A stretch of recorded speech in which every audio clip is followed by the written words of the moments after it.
네, 이 시간 함께 은혜 받으실 하나님의 말씀은 구약 성경 민수기 6장 22절부터 27절 말씀입니다. 민수기 6장 22절부터 27절까지 말씀. 민수기 6장 22절부터 27절 말씀입니다. 그 말씀을 한 절씩 교독하고 마지막 절을 합독해서 읽겠습니다. 같이 읽습니다. 여호와께서 모세에게 말씀하여 이르시되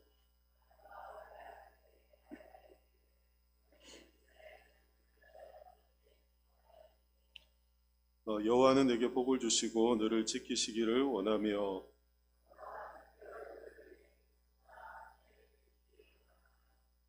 여호와는 그 얼굴을 내게로 향하여 드사 평강 주시기를 원하노라 할지니라 하라. 그들은 이같이 내 이름으로 이스라엘 자손에게 축복할지니 내가 그들에게 복을 주리라. 아멘. 네, 축복의 사명입니다. 제목 한번 따라 볼까요? 네, 축복의 사명. 우리의 사명이 뭐라고요? 우리의 사명이 뭐라고요? 네, 사명. 네, 사명. 우리의 사명은 축복입니다. 축복. 축복하는 게 우리의 사명이라는 주제입니다. 읽은 말씀은 그 제사장의 축복의 기도문입니다. 저희 신학대원에 다닐 때 서철현 교수님이라고 계셨는데 그 교수님이 예배 마치고 축도할 때 일반적으로 목사님들은 고린도후서 13장 13절 가지고 지금은 우리 주 예수 그리스도의 은혜로 이렇게 축도하시잖아요. 근데 그 교수님만은 유독 이 구절을 가지고 축도하셨어요. 여호와는 내게 복을 주시고 너를 지키시기를 원하며 여호와는 그의 얼굴을 내게 비추사 은혜 베푸시기를 원하며 여호와는 그의 얼굴을 내게로 향하여 드사 평강 주시기를 원하노라. 이게 축도였어요. 성경 구절을 가지고 그대로 축도하셨어요. 처음에 어리둥절했습니다. 익숙하지 않았기 때문에. 그 교수님이 우리 총신에서 선배이시기도 하고 모든 교수님들 위에 스승이기 때문에 스승이신 교수님의 축도를 듣고 다들 은혜를 받았던 기억을 가지고 있습니다. 이 제사장의 축복의 기도문은 총 세 가지로 나눠져 있는데요. 첫 번째 보면 24절에 여호와는 내게 복을 주시고 라고 복에 대한 축복입니다. 하나님이 모세를 통해서 아론과 그의 아들들, 제사장들이죠. 아론은 대제사장이고 아론의 아들들은 제사장의 일을 하는 제사장들입니다.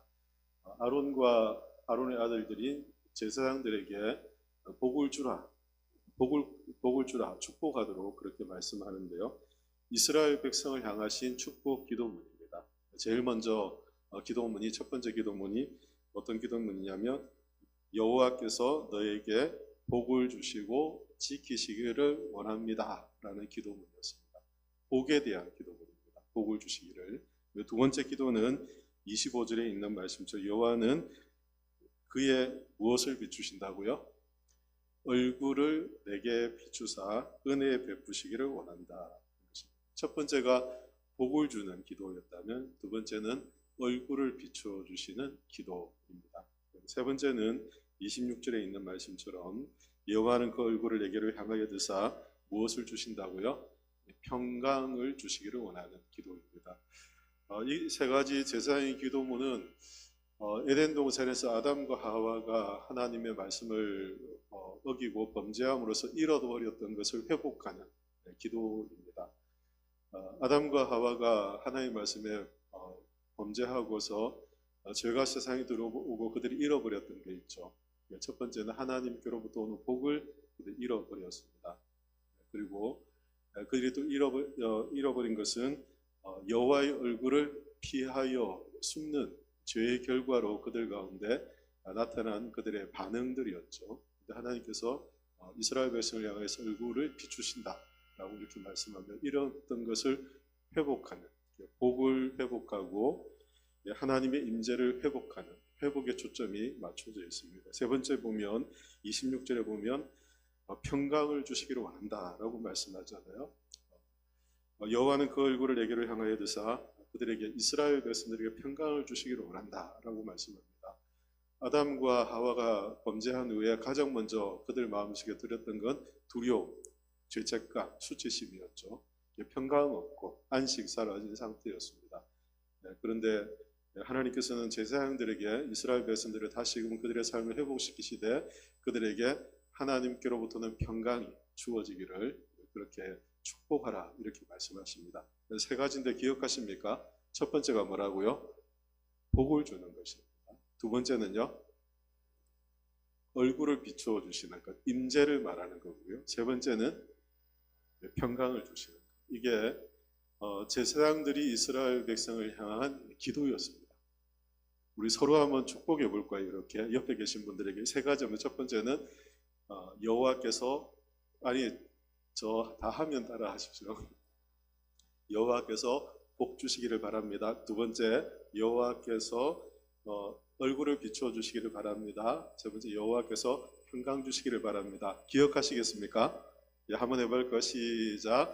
여호와께서 복 주시기를 바랍니다. 여호와께서 얼굴을 비추어 주시기를 바랍니다. 여호와께서 평강 주시기를 바랍니다. 아멘. 자, 이 축복의 말을 어디에서 하면 되느냐면 가정에 가서 하십시오. 가정에 가셔서 여러분 자녀들을 보면서 남편을 보면서 배우자를 보면서 이렇게 축복하십시오. 여러분들이 일터에서 이렇게 축복하십시오. 그리고 여러분들의 삶의 자리에서 이렇게 축복하십시오. 오늘 제목이 뭐라고요? 축복의 사명. 우리의 사명은 뭐라고요? 축복이다. 다시 해볼까요? 우리의 사명은 축복이다. 지금 민수기 말씀 우리가 살펴보면서 민수기는 이스라엘 백성들이 광야로 나가기 전, 광야를 행진하기 전 하나님 주신 말씀입니다. 그래서 출애굽기에 보면 이스라엘 백성들 애굽을 나와서 시내산까지 도착해서 시내산에서 머무는 기간들이 있거든요. 머무는 기간인데 그곳에서 한 1년 정도의 시간을 보냅니다. 1년 정도의 시간을 보내고 출애굽에서 애굽에서 나온 기간은 한 2달 정도 시간이고요. 그리고 2달 정도 시내산에 도착해서 1년 동안의 시간을 보내면서 그곳에서 레위기의 말씀, 제사를 어떻게 드려야 될지, 또 십계명의 말씀을 받고 성막을 어떻게 지어야 될지 이런 것들을 다 준비를 하고 그리고는 이제 민수기 11장 한번 볼까요? 여러분 민수기 11장 한번 펼쳐보실래요? 10장입니다. 10장 11절입니다. 10장 11절 한번 볼까요? 10장 11절 한번 읽어보겠습니다. 둘째 해 둘째 달 숨은 날에 구름이 증거에 성막에 떠오르매 이스라엘 자손의 시내 광야에서 출발하여 자의 길을 가더니 바라는 광야에 구름이 머무니라. 아멘. 둘째 해 둘째 달 그러니까 2년 2월 20일 구름이 떠올라서 이스라엘 백성의 정거의 성막을 떠오를 때 이스라엘 백성들이 어떻게 했다고요? 출발하였다. 이렇게 말씀하죠. 그러니까 여기까지는 출애굽기부터 시내산에 머물 때부터 여기까지는 계속 시내산에 있을 때 상황들이에요. 그러니까 민수기 10장 앞부분까지 레위기 전체, 출애굽기 전체가 이제 출애굽기 애굽을 나온 그 시내산 도착한 이후의 전체가 시내산에서 있을 때 일이에요. 그러니까 양으로 보면 굉장히 방대한 양이 어디에서 있을 때 기록된 말씀이냐면 시내산에서 머물 때 이 1년의 기간 동안 기록된 말씀입니다. 이제 출발하기 전에 하나님께서 이스라엘 백성들에게 광야의 과정은 전쟁인데 이 전쟁은 영적 전쟁이라는 것을 그들에게 진군을 하기 전 5가지를 준비하게 하면서 알려주세요. 첫 번째가 뭐였습니까? 예배를 하는 거였죠. 예배. 레위인들을 세워서 성막을 관리하고 예배를 지키도록 하도록 하나님께서 제일 먼저 딱 세우셨잖아요. 그래서 광야의 전쟁은 행진은 단순한 행진이나 그냥 단순한 전쟁이 아니라 예배의 승패가 이 광야의 삶의 승패라는 걸 연결을 시켜주셨어요. 우리의 삶은 이스라엘 백성의 광야의 삶은 영적인 삶, 예배의 삶과 연결되구나라는 걸 다 연결을 시켜주셨죠. 두 번째 하나님께 준비하게 하신 것이 있습니다. 두 번째 하나님 준비하신 것이 혹시 기억이 나시나요? 두 번째 하나님께서 진 안에 있는 부정한 자를 진 밖으로 내몰도록 하셨습니다.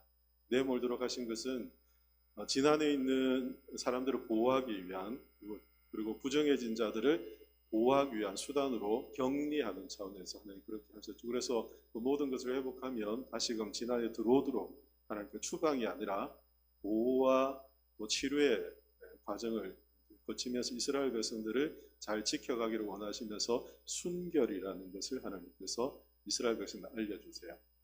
예배는 하나님 앞에 구별된 거룩한 자들이 하나님께 드리는 거룩한 자로서의 하나님께 대한 반응이라면, 순결은 그 거룩하게 된 자들이 지켜가야 될 것. 우리가 거룩한 자가 되었으니까 순결한 삶을 추구하며 살아가야 돼요. 죄를 멀리하고 부정한 것들을 멀리하고 우리가 경건의 삶을 추구하고 하는 것은 거룩한 자가 되었기 때문에 우리에게 일어나는 삶의 변화인 것입니다. 그래서 내가 예수 믿었기 때문에 그것으로 끝나는 게 아니고요.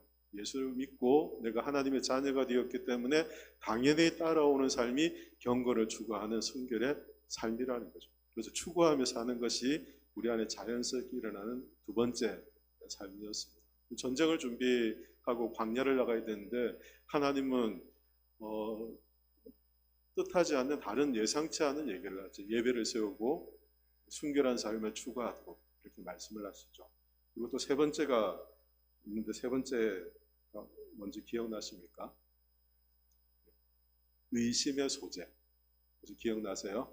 아내의 부정이 의심되거든 제사장에게 데려가서 그 성막 안에 있는 재를 물에 타서 그것을 마셔서 배가 불룩해지고 뭐 이렇게 넓적다리가 마르고 하면 그것이 사실이고 그 죄에 대한 벌을 받을 것이며, 그렇지 않으면 잉태하게 될 것이다, 이런 이제 말씀들을 하시며 의심에 대한 말씀을 하십니다. 교회가 거룩한 공동체를 부름을 받고 순결함을 지켜갈 때 그 거룩하고 순결한 공동체를 깨뜨리는 가장 무서운 적이 뭐라고요? 의심이기 때문에. 의심. 사단은 끊임없이 우리를 의심으로부터 우리 공동체를 균열시키고 우리 공동체를 파괴하고 무너뜨리는 일들을 하기 때문에, 서로에 대한 의심, 부부가 부부에 대한 의심, 그리고 공동체 안에서의 의심이 섞으면 우리 안 하나됨은 결코 일어날 수 없는 것이죠. 전쟁을 앞둔 이스라엘 백성들이 거룩하고 순결한 공동체로 하나 될 때만이, 균열되지 나누어지지 않고 하나 될 때만이 성장이 있고 전쟁에 승리할 수 있고 광야를 행진할 수 있게 되는 것입니다. 연합을 의심의 소재를 통해 모든 의심을 다 버리고 의심을 철저하게 다 버리도록 하나님께서 말씀을 하시죠. 네 번째는 지난 시간에 함께 살펴봤는데요. 나시린 규례에 대한 말씀을 살펴봤습니다. 나시린 규례는 세 가지 나시린에 대한 어떤 금기 조항들을 살펴보면서 이 나시린에게 주어진 이 금기 조항이 어쩌면 제사장이나 대제사장들이 요구했던 것보다 더 엄격한 기준으로 요구하고 있는 부분들에 대한 말씀을 드렸죠. 그저 포도주나 독주 정도가 아니라 포도의 소사는 모두 먹지 말도록, 포도에서 난 것은 아무것도 먹지 말도록 말씀하시며, 이 나시린은 일반인, 평민이 자신이 서원해서 하나님께 나시린으로 살겠다고 서원할 때 드리는 그런 금기 조항인데, 하나님께 서원한 일반인, 하나님께 구별된 삶을 사는 자들은 이렇게 엄격한 기준을 갖고 살도록 하나님께서 말씀하시며, 하나님 안에 있는 참된 기쁨을 누리며 살아가야 함을 하나님께서 말씀을 하십니다. 그래서 삼손의 예를 우리가 지난번에 살펴봤잖아요.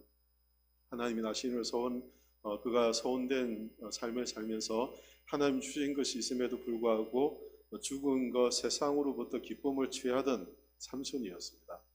이스라엘 백성들에게 그러한 삶이 아니라 하나님께로부터 오는 것에 만족하고 하나님께로부터 오는 것에 기쁨을 삼고 그 안에서 우리가 유익함을 누려야 되는데, 죽은 것에서 기쁨을 얻고 유익함을 얻고 하려고 하는 그런 삶이 얼마나 어리석고 영적인 전쟁 안에서 우리를 얼마나 무기력하게 만드는가, 그 앞에서 살펴봤습니다. 그러니까 전쟁의 앞에 두고 우리가 죽은 것과 그리고 세상의 것에서 기쁨을 얻고 유익함을 얻으려고 하면 우리가 무엇을 잃게 됩니까?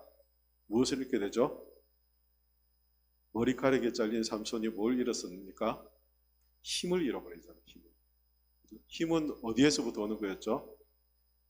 하나님의 영으로부터 오는, 성령으로부터 오는 거였잖아요. 머리카락은 아닌데 그걸 지켜갈 때 하나님의 역사하심이 있기 때문에 하나님의 영으로부터 삼손에게 힘이 주어지고, 그래서 하나님께 쓰임 받게 되는데, 그가 세상의 것, 죽은 것, 그죠? 그것에서 기쁨을 얻고 단 것을 찾고 할 때 그는 결국 힘을 잃어버리게 되지 않습니까? 우리가 구별한 삶을 살아갈 때만이 세상 앞에 힘을 잃지 않는 거예요. 하나님 우리 가운데서 일하시고 역사하실 수 있게 되는 거죠. 세상 앞에 영적인 전쟁 앞에서 우리가 승리하는 길은 이렇게 하나님 안에 있는 기쁨을 얻을 줄 알고 그 안에 살아가는 법을 나시린 규정을 통해서 이렇게 말씀을 하셨어요. 그리고 오늘은 이제 다섯 번째입니다. 얼마나 친절합니까? 처음부터 이렇게 다섯 가지 다 설명을 하니까요. 다음 주에도 또 다음 민수기 할 때도 또 설명을 드릴 거예요. 잊지 마시라고. 잊지 마시라고. 오늘은 어떤 말씀을 읽었죠? 제사장의 축복에 대한 말씀이겠습니다. 축복이 뭐라고요? 사명이다. 우리의 사명은 축복하는 거다. 전쟁을 앞두고 전쟁을 해야 되는, 이제 지금 6장까지 왔잖아요. 이제 곧 출발하거든요. 출발 직전에 하나님이 이스라엘 백성들을 향해 제사장들에게 축복하라 이렇게 말씀하십니다.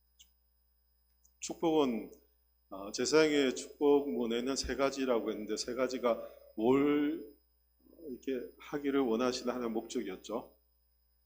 이 축복은 회복하는 거라고 말씀드렸죠. 복을 주시되 이것은 이전에 잃었던, 죄로 말미암아 잃었던 걸 어떻게 하는 거라고요? 회복하는. 잃었던 복도 찾고, 잃었던 하나님의 임재도 찾고, 잃었던 평강도 찾는다는 건 회복하는 걸 말하잖아요. 제사장의 축복문은 어떤 축복이라고요? 회복에 대한 축복. 전쟁을 앞두고 있는 이스라엘 백성들에게 복을 구하게 하고 그 복을 갖고 전쟁에 나가게 했어요. 그러면 이 전쟁은 어떤 전쟁입니까? 이제 퀴즈입니다. 이 전쟁은 어떤 전쟁이죠? 네? 어떤 전쟁이죠? 파괴를 위한 전쟁입니까? 회복을 위한 전쟁입니까? 네, 회복을 위한. 싸움은 싸움인데 이 싸움이 무엇을 위한 싸움이라고요? 회복을 위한 싸움. 이걸 우리 예수 믿는 성도들이 잘 이해를 해야 됩니다. 우리가 세상과 전쟁에서 가장 먼저 전제되는 건 어떤 전쟁입니까? 세상의 파괴가 아니라 세상을 무엇하기 위한 전쟁을 해야 됩니까? 회복하기 위한 전쟁을 먼저 하는 것입니다. 그래서 축복이 우리의 사명이라는 것입니다. 우리 주변에 보면 무너진 것들이 많죠. 우리 가정도 무너져 있고 또 관계도 무너져 있고, 세상을 보면 오늘날 무너진 것들이 얼마나 많습니까? 우리가 그 세상을 보면서 이 썩어질 것들을 하며 이걸 파괴하는 게 우리의 사명이 아니라 그걸 어떻게 하는 것이라고요? 회복시키려고 축복하는 게 우리의 사명이라는 거예요. 여러분 주변을 한번 보십시오. 가정을 보시고 또 여러분 주변에 있는 사람들을 보십시오. 무너져 있는, 깨어져 있는, 잃어버린, 우리 주변에 보면 얼마나 그 하나님의 바시락바시락 소리가 나는데 무슨 사탄 까는 소리세요? 여기까지 들려요. 제가 좀 큰 소리로 할게요. 잠 오니까 사탄 까드시려고 하는 거잖아요. 우리 주변에 보면 깨어진 관계들이 많아요. 무너진 관계들이 많아요. 그리고 그 깨어지고 무너진 관계 안에서 이렇게 절규하는 목소들이 많아요. 어떤 절규냐면 그 깨어지고 무너진 그 상황에서 회복되기를 바라는 절규. 그 깨어지고 무너진 상황에서 회복되기를 바라는 절규를 우리에게 직접적으로 하지는 않을 수 있어요. 저 좀 도와주세요. 그렇게 안 할 수 있어요. 세상이 우리 좀 구해주세요 라고 안 할 수 있어요. 그렇게 우리에게 들려지지 않아요. 그렇게 들리면 얼마나 좋을까요? 저 예수 믿고 싶은데 어떻게 하면 될까요? 이렇게 말하지 않는다니까요. 세상의 모습을 보면서 무너져 있는 것을 보면서 우리는 뭘 봐야 됩니까? 잃어버린 복이 무엇인지, 이 땅이 잃고 있는 것이 무엇인지를 볼 줄 알면 그때 비로소 보이는 게 그들 안에 있는 필요에 너무 많이 울려요. 그들 안에 있는 절규들이 보이기 시작합니다.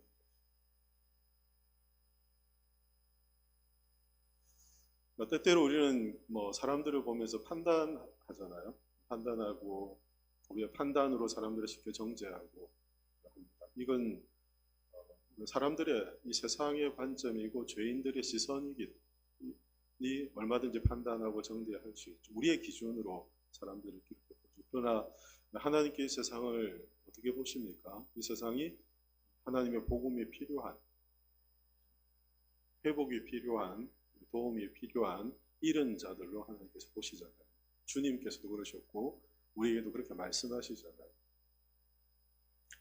보면 절망적인 인생을 사는 사람들이 있어요. 보면 참 왜 이렇게 살아갈까, 왜 이렇게 힘든 인생을 살아가지 하면서 어쩌면 우리 스스로 판단하고 정죄하며 우리 스스로 규정할 수 있어요. 근데 우리가 그렇게 규정하고 판단하며 정죄하는 그 사람의 인생을 향해 주님께서는 그들에게 무엇이 필요하다고요? 회복이 필요하다.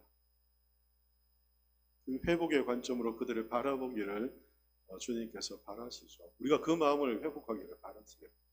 그 마음을 갖기를 바라시는 거죠. 단순히 우리가 정죄하고 세상을 무너뜨리려고 하고 우리가 어떤 힘으로 이기려고 하기보다 그 세상이 어떻게 하나님의 사랑으로 온전히 회복되기를 바라시는지, 하나님 사랑으로 어떻게 세상을 구원해 가기를 바라시는지, 이것을 어떻게 하나님 어떤 마음으로 이 세상을 향하고 계신지를 우리가 동일하게 바라보기를 원하세요. 그래서 전쟁을 앞두고 있는 이스라엘 백성들에게 제사장들이 그들에게 복을 주어라.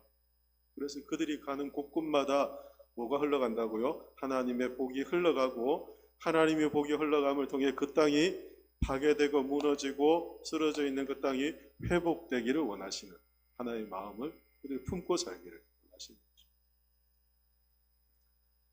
거죠. 그래서 우리에게 주어진 사명은 축복입니다.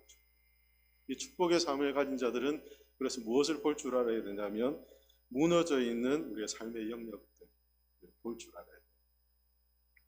그저 판단하고 정죄하기보다 이 영적 전쟁이라고 했으니까 사단 마귀에게 빼앗겨 있는 영역들 그걸 볼 줄 알아야 돼요. 이게 사람의 마음이든 문화든 정치든 아니면 영역이든 볼 줄 알아야 돼요. 제가 부임하고 얼마 안 되어서 이런 말씀들을 여러 번 드렸어요. 제가 이 지역을 이렇게 다니면서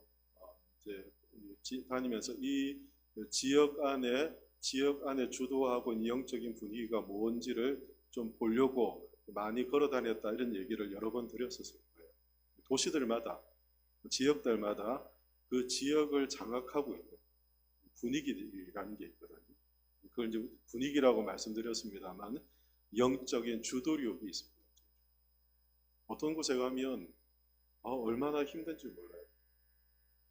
얼마나 힘든지 몰라요. 제가 그 사역을 잠실에서 이제 부교육자 부목사 사역을 할 때 사택 바로 앞에 뭐가 있었냐면 제 이름도 기억이 안 나요. 사모님 그거 뭐예요? 그 이름 정확하게 기억하세요? 절은 아니고 무슨 동자 뭐 이런 거였죠. 사택 바로 건너편에 창문 열면 이렇게 그쪽이 붉은 불빛이 늘 보이는. 어유 예수의 이름은 물러가라. 얼마나 두들겨 댔는지 새벽마다. 근데 그 대나무 꽂힌 집이 한 개가 아니었어요. 그 동네 사람들은 왜 그래 그 대나무 꽂힌 집에 많이 찾아가는지 몰라요. 그렇게 가지고 배우고 좋은 것들을 가진 사람들이 막 찾아가요. 근데 참 신기한 건 교회 권사님들도 한 번씩 찾아가요. 용하다도 나가면서 그런 분위기들이 주도한. 어떤 곳에 가면 어떤 음란이 주도한 지배한 그런 도시들이 있어요. 각 이제 그런 것들이 있죠. 근데 우리가 그걸 볼 줄 알아야 돼. 하나님 이 땅이 회복되기를 원하시는 것이 무엇인가? 우리 가자동이 회복되기를 원하는 건 뭘 것 같아요? 가자동이 회복되기를 원하시는 무너져 있는 게 있다면 뭘까요? 네? 복음, 당연히 복음이 회복을 시키니까. 근데 그 회복돼야 될 접점이 뭐냐는 거죠. 복음이면 회복되는데 우리가 축복을 구하고 우리가 사명을 가지고 축복하면 이 땅이 회복되는데 이 땅이 회복돼야 될 게 뭐냐는 거죠. 뭘 것 같아요, 여러분? 여러분들 제일 힘든 게 뭐예요? 전도? 아니, 권사님 살면서 제일 힘든 게 뭐냐니까요.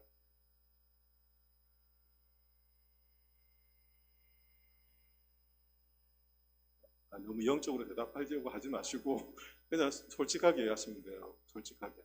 솔직하게. 돈 때문에 제일 힘들죠. 그래서 제가 그때 말씀드리길 이 가자 삼동은 가나안의 영이 가나안 주도한 경제적인 어려움으로 우리 힘들게 하고 피하게. 그래서 시간이 점점 지나니까 지금 보세요. 지금 10년, 13년이 이제 13년 가까이 됐는데 이 가난, 이 물질이라는 게 우리의 삶을 얼마나 많이 바꿔놨어요. 주일 성수도 제대로 못하게 하고.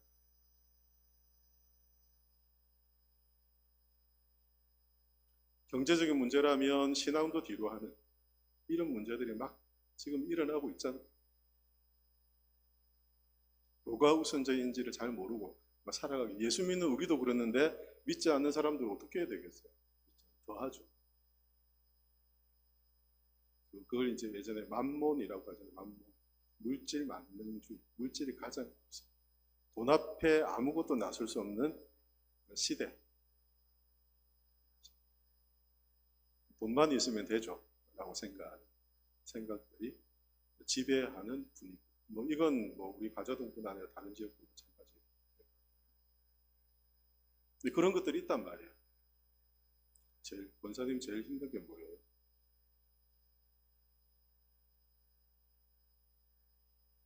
자녀 교육. 그렇죠. 자녀 교육. 우리 젊은 세대는 가자동에서 자녀 키우려고 하지 않습니다.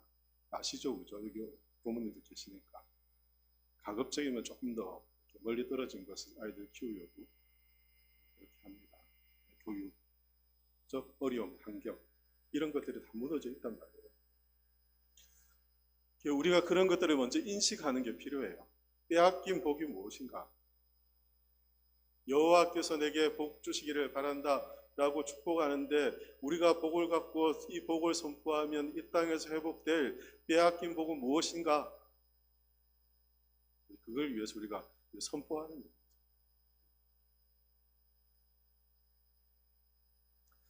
에베소서 2장 7절 말씀인데요. 우리 한번 말씀 같이 볼까요? 같이 말씀 읽도록 하겠습니다. 이는 그리스도 예수 안에서 우리에게 자비하심으로써 그 은혜의 지극히 풍성함을 오는 여러 세대에 나타내려 하심이라. 아멘. 그리스도 예수 안에서 우리에게 자비하심으로써 그 은혜의 지극히 풍성함이 오는 여러 세대에 나타내게 하시기를 바랍니다. 우리는 사명이 있습니다. 세상을 축복하는 사명이 있습니다. 특히 우리가 살아가는 가정, 우리의 삶의 자리, 이웃, 이 가자도, 교회가 지역을 정해서 세운 이 지역에 우리가 잃어버린 복을 회복하는 사명이 우리에게 있습니다. 우리가 복을 가진 자이고 우리가 선포하면 하나님께서 그것을 일으켜 주십니다. 인식을 하고 선포할 필요가 있습니다. 내가 뭘 잃고 있는지, 우리가 뭘 빼앗겼는지, 아니면 땅 조금 빼앗기면 막 그거 가지고 뭐 그렇게 하잖아요. 내 거 조금만 빼앗겨도 막 그거 가지고 바르르 하는 게 우리잖아요.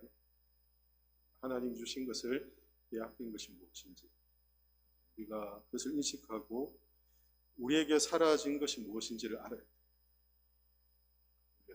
교회 안에 사라진 것은 뭐죠? 교회 안에 지금 뭐가 점점 사라져가고 있습니까? 교회 안에 사라지고 있는 게 뭘까요? 기도, 오늘 아침 이제 교회에 나오려고 준비를 하고 있는데 또 분당 우리 교회 이찬수 목사님 일부 예배 설교를 막 한참을 하고 있는 그 사모님은 우리 교회 오기 전에 항상 듣는 게 이제 분당 우리 교회 이찬수 목사님 설교 듣고 주일날 제 설교 듣고 집에 가서 송태근 목사님 설교 듣고 비교를 해요. 오늘 이찬수 목사님 이런 설교 하시는데 당신은 이런 설교 했는데 뭐 저녁에 송태근 목사님 이런 설교 하시더라. 당신 설교가 이제 비교를 해요.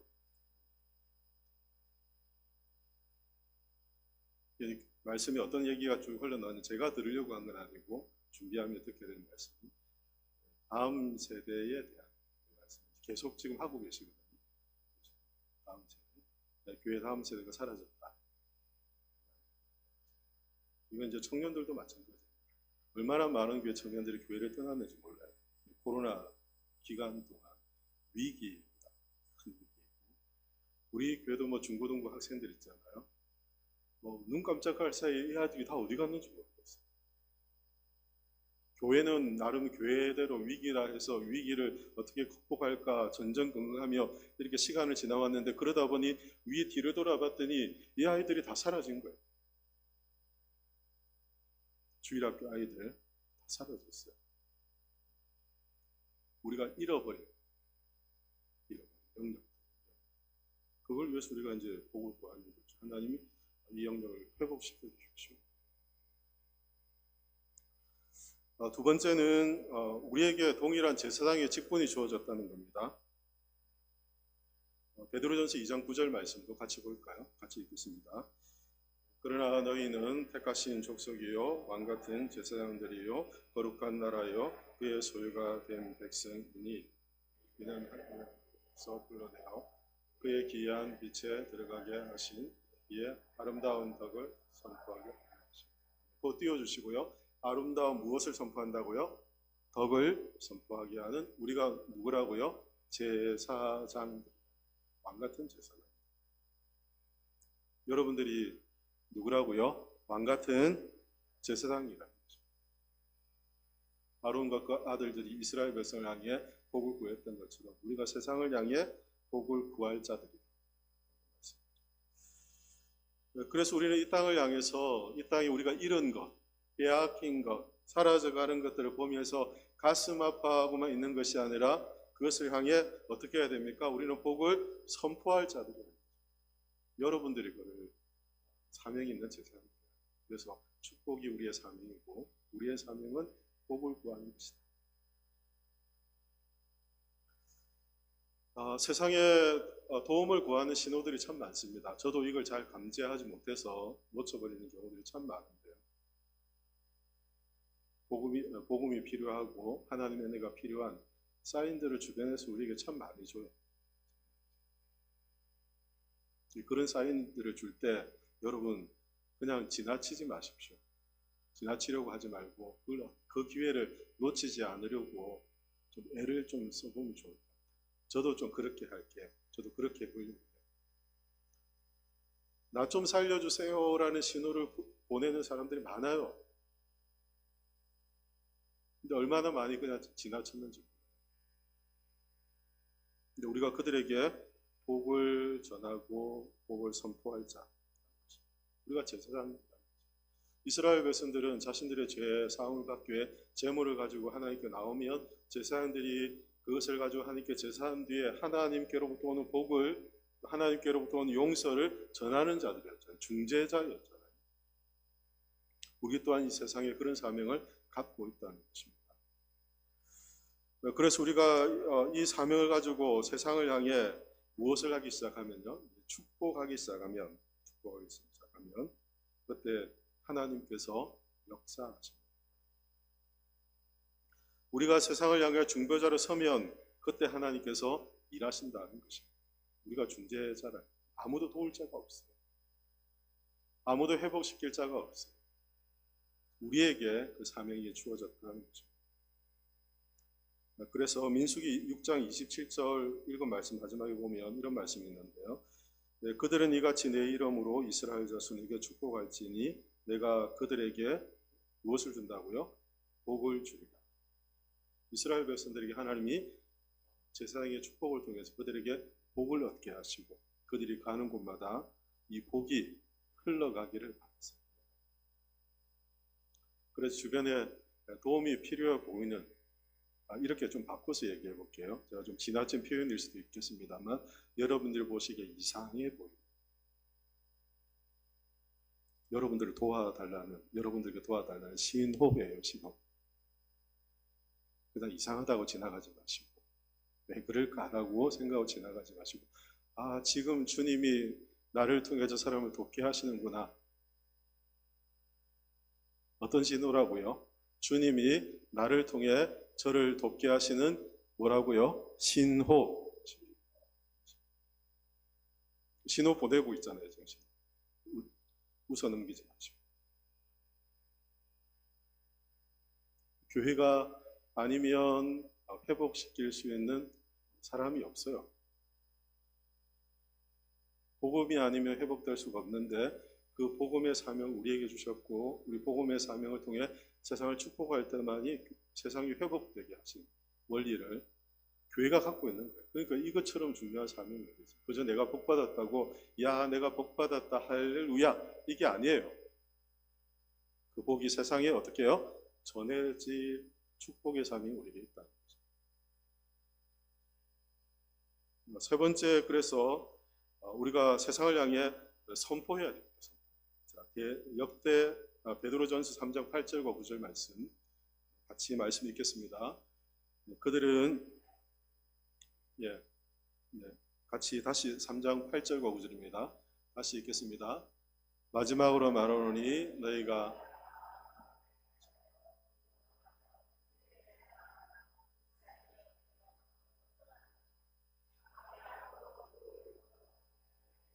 도리어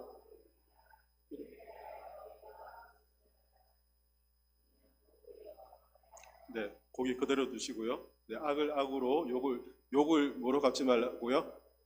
욕을 제발 욕으로 갚지 마세요. 어떻게 하라고요? 도리어 뭘 빌라고요? 복을 빌라. 이를 위해서 너희를 우리가 부르심을 받았다는 거예요. 우리가 세상이 하는 대로 그죠? 갚는 것이 아니라 파괴하는 것이 아니라 우리가 무너뜨리려고 하는 전쟁이 아니라 이 영적 전쟁은 세상을 회복하게 하기 위한 전쟁이다. 세상을 살리기 위한 전쟁이에요. 세상을 죽이려고 덤비는 게 아니라 어떻게 세상을 살릴까? 내가 저를 어떻게 죽일까가 아니라 내가 어떻게 저를 살릴까? 우리의 영적인 전쟁 싸움은 거기에 있는 거예요. 그래서 세상 앞에 우리가 선포하는 자가 되라고 말씀합니다. 역대하 7장 14절을 보면 내 이름을 일컫는 내 백성이 그들의 악한 길에서 떠나 스스로 낮추고 기도하여 내 얼굴을 찾으면 내가 하늘에서 듣고 그들의 죄를 사하고 그 땅을 어떻게 하시겠습니까? 어떻게 한다고 합니까? 그 땅을 고칠지라. 우리가 복을 선포하며 이 세상을 향하여서 하나님의 복을 전하면 하나님께서 들으시고 그 땅을 고치실 것이다 라고 말씀합니다. 이 땅은 그저 우리의 물리적인 땅만을 의미하는 것이 아니죠. 앞서 말씀드린 것처럼 우리가 빼앗기고 있는 많은 영역들, 지금 사라져가고 있는 것들, 우리가 잃고 있는 것들, 하나님이 주신 것임에도 불구하고 우리가 놓치고 있는 것들, 하나님께서 그러한 것들을 회복시키고 고쳐주시겠다라고 약속해 주고 있습니다. 그래서 우리가 할 수 있는 건 뭡니까? 우리가 하는 건 그저 선포만 하는 거예요. 복은 누가 주시는 겁니까? 하나님이 주시는 거기 때문에요. 줄지 안 줄지는 여러분 고민하지 마시고 선포만 해보세요. 내가 고민할 필요 없어요. 줄지 안 줄지는 누구 마음이다? 누구 마음이라고요? 하나님 마음이죠. 우리는 선포만 하면 되는 거죠. 우리의 가정에서 여러분 무너져 있는, 잃고 있는, 우리가 빼앗기고 우리가 잊고 있는 부분들 여러분 선포해 보십시오. 이 선포라고 하니까 막 소리를 지르고 그렇게 안 하셔도 돼요. 읽고 있는 것들에 대해서 인식하고 하나님은 우리에게 이러한 삶을 허락하신 것이 아니다.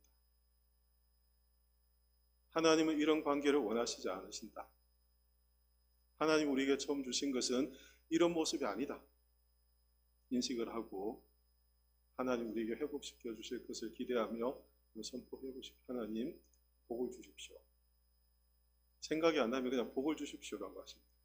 회복시켜 주십시오. 회복이잖아요. 회복. 하나님 회복시켜 주십시오. 우리 가정을 회복시켜 주십시오. 부부 관계를 회복시켜 주십시오. 자녀의 관계를 회복시켜 주십시오. 기도하는 교회를 보면서 똑같은 거예요. 하나님 복을 주십시오 하되 하나님의 교회가 회복되게 해 주십시오. 선포하는 것입니다. 그러면 누구 마음이라고요? 하나님의 마음이에요. 하나님이 복을 주시면 회복되는 거고, 우리는 이 축복을 선포하는 사명만 가진 자들이에요. 우리가 선포할 때 하나님이 역사하신다고 성경은 말씀해 주고 있습니다. 그래서 우리는 영적인 전쟁을 하되 잘 들으십시오. 마귀를 무너뜨리고 사단을 이기고 창칼 들고 싸우는 그 전쟁으로 여러분 생각하기보다, 이 전쟁이 가장 먼저 하나님께서 이스라엘 백성들이 하게 하시는 전쟁은 이 가나안 땅 있잖아요. 광야잖아요. 앞으로 싸워야 될 많은 싸움이 있잖아요. 그 땅을 무너뜨리고 그 땅을 깨부수고 하는 사명이 아니라, 그 땅을 어떻게 하기 위한 사명이냐면 그 땅이 하나님 나라로 회복되기 위한 사명을 이스라엘 백성들의 영적인 전쟁으로 주시는 거예요. 하나님 나라가 세워지고 하나님 나라를 회복하는 사명을 그들에게 주신 거죠. 우리의 영적인 사명도 마찬가지입니다. 우리의 영적인 싸움도 하나님께서 우리에게 회복을 위한 싸움으로 우리에게 허락해 주신 것입니다. 그래서 우리에게 복을 주시고, 우리가 들었어요. 무기를 들었어요. 어떤 무기입니까? 총, 칼이 아니라 우리에게 들려진 무기는 복이에요. 복. 이 복을 들고 싸우는 거예요. 세상이 우리에게 악하게, 그렇죠? 세상이 우리를 무너지게 할지라도 우리가 든 무기는 뭐라고요? 복이에요. 질 것 같죠? 그죠?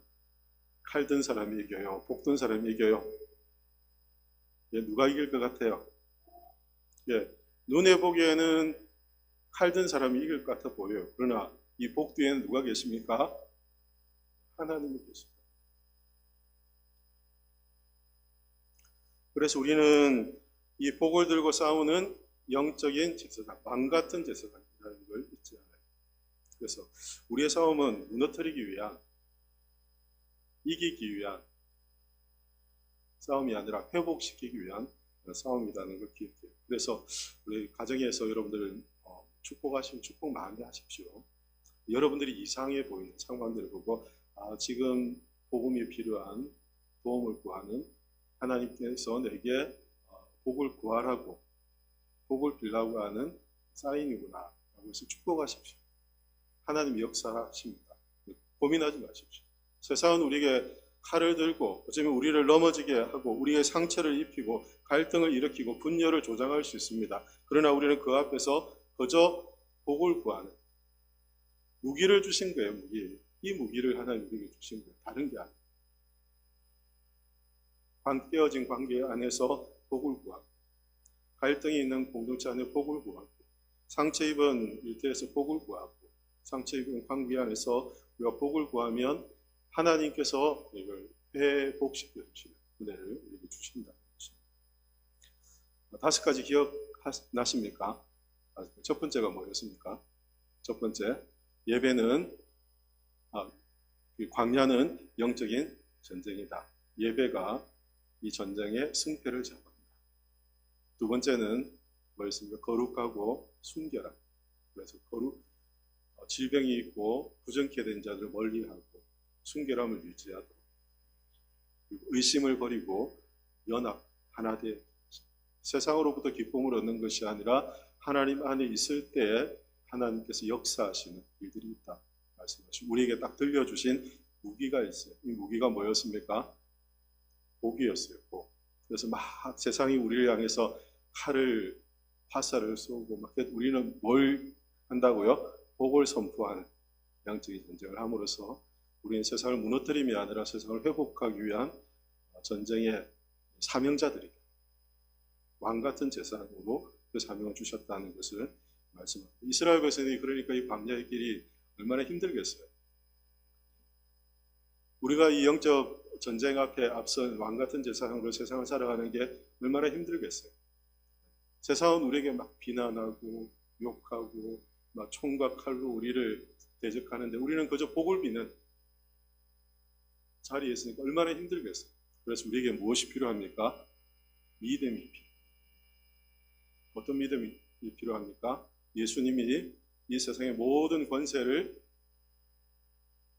이기셨다는 믿음, 이 승리에 대한 확신.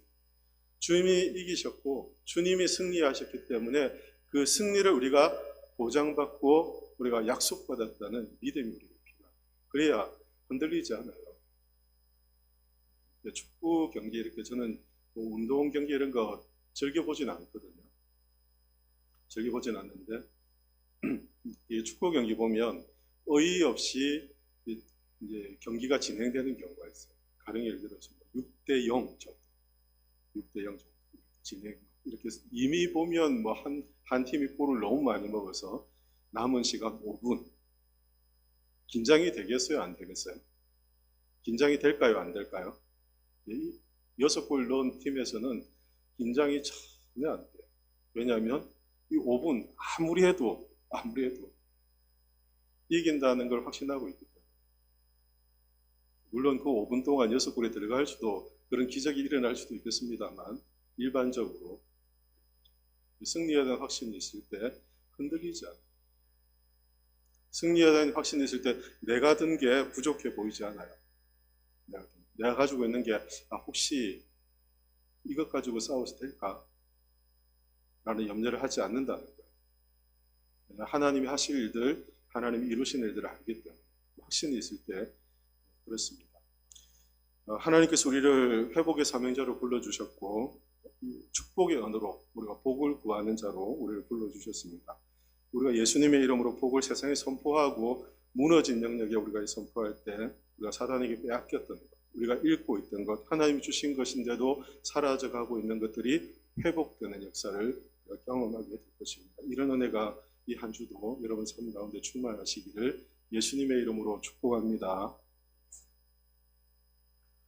살아계신 하나님 은혜를 감사합니다. 오늘도 주신 말씀을 따라 우리에게 주신 사명을 믿음으로 붙잡게 하시니 감사합니다. 세상 앞에 우리에게 들려진 것이 너무나 약해 보이고 부족해 보일 수 있지만 하나님 우리에게 주신 것이 확실한 승리이고 분명한 약속이 있다는 걸 알기에 흔들림 없이 우리가 이 사명 감당하는 믿음의 사람들 되도록 도와주시고 우리의 무너져 있는 가정과 또 우리의 삶의 자리, 관계 안에서 우리가 복음을 전하고 또 축복을 선포하는 왕같은 제사장으로 살아가는 복된 인생 되도록 은혜를 더해 주시옵소서. 감사드리며 살아계신 예수 그리스도 이름으로 기도하옵나이다.